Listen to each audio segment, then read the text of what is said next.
దేవుడు మన జీవితాల్లో కూడా మనకి ఏమి ఇస్తా ఉన్నాడంటే సమయం ఇస్తా ఉన్నాడు. సమయం ఇస్తా ఉన్నాడు. ఈ సమయాన్ని మనం ఏం చేయాలి అంటే పోనీయకూడదు. ఈ సమయంలో దేవుడు మనకి ఇచ్చిన దానిని బట్టి ఆయన స్తుతి చెల్లిస్తూ ఈ సమయం నందు ఒకవేళ దేవునికి ఇష్టమ కానివి ఏవి మనలో ఉన్నా విడిచిపెట్టి దేవునికి మనం లోపడేటువంటి మంచి సమయాన్ని ప్రభు అందించారు. మంచి సమయం ప్రభు అందించారు. దేవుడు ఎంత ప్రేమ కలిగిన వాడో చెప్పండి.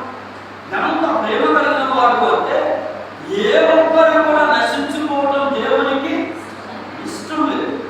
అతడు ఎంత ఘోర పాపంలో ఉన్నా, ఎంత ఘోర దుష్టత్వంలో ఉన్నా ఆ ఏ ఒక్క వ్యక్తి నశించుకోవడం దేవునికి ఇష్టంగా. మనుషులుగా మనమైతే ఎవరైనా మాట వినకపోతే అజ్ఞానంగా బతికితే వాడు తడుతూ ఉంటాం. వీడు ఎందుకు బ్రతుకుతున్నాడంట కదండి. వీడు చనిపోతున్న మేలు చాలా మంది లోకంలో ఉన్న వారు కోరుకుంటారు. కానీ దేవుడు అంతా కోరుకో. దేవుడు ఎంత ప్రేమ కలిగిన దేవుడు అంటే ఏ మనుషులు కూడా తన పాపంలోనే నశించుకోవడం దేవునికి ఇష్టం లేదు. ఏ మనిషి కూడా తన దుష్టత్వంలోనే మరణించడం దేవునికి ఏమాత్రమూ ఇష్టం లేదు. ఏ మనిషి కూడా పాపంలోనే చనిపోయి పాతాళానికి నరకానికి వెళ్ళిపోవడం దేవునికి ఏమాత్రమూ ఇష్టం లేదు. దేవుడు ఎంత ప్రేమ కలిగిన వాడు అంటే ఎంతటి ఘోర పాపినైనా కూడా నేను పాపిని ప్రభువా అని ఆయన దగ్గరికి వెళితే వారి పాపమునంతటిని క్షమించడానికి ఆయన సిద్ధ మనసు కలిగిన వాడు. వారి పాపం అంతటి నుంచి వారిని విడిపించి వారిని పవిత్రులుగా చేయడానికి ఆయన సిద్ధ మనసు కలిగినటువంటి వాడు.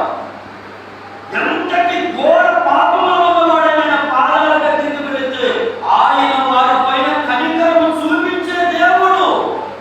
అందుకే బైబిల్లో ఏమని రాస్తాడు అంటే దుష్టుడు సైతం తన దుష్టత్వములనే మన్నించుట చేత నాకు ఏమాత్రమైన సంతోషము కలుగునా కాదు. కానీ దుష్టుడు తన దుష్టత్వమును విడిచిపెట్టి తన పాపమును విడిచిపెట్టి తన ప్రవర్తనను మార్చుకుని నాకు లోబడటం వల్ల నేను సంతోషించేవాడనై ఉన్నాను అంటాడు దేవుడు. దేవునికి ఏ మనిషి నశించుకోవడం ఇష్టం లేదు. దేవుడు ఏం కోరుకుంటూ ఉన్నాడో తెలుసా? ఆ అజ్ఞాన కాలములను దేవుడు చూచి చూడనట్టుగా ఉండేది. కానీ ఇప్పుడైతే అంతగా అందరూ ఏం పొందుకోవాలని చూస్తున్నాడు? మారు మనసు పొందుకోవాలని చూస్తున్నాడు. ఆ అజ్ఞాన కాలాన్ని చూచి చూడనట్టుగా వదిలేస్తాడు ఆయన.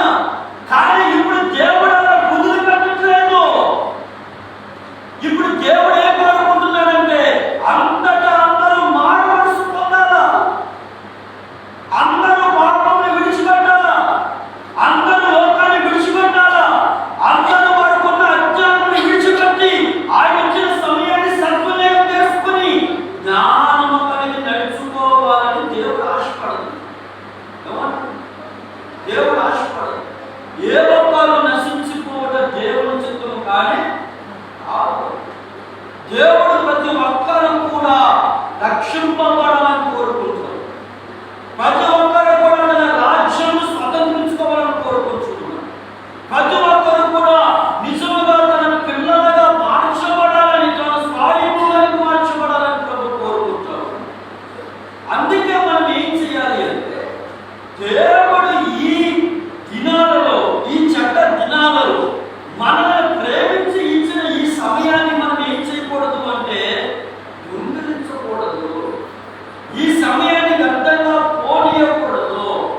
ఈ సమయంలో మనం సద్వినియోగం చేసుకోవాలి. ఎందుకు ఈ సమయాన్ని సద్వినియోగం చేసుకోవాలి అంటే బైబిల్ చెప్తా ఉంది.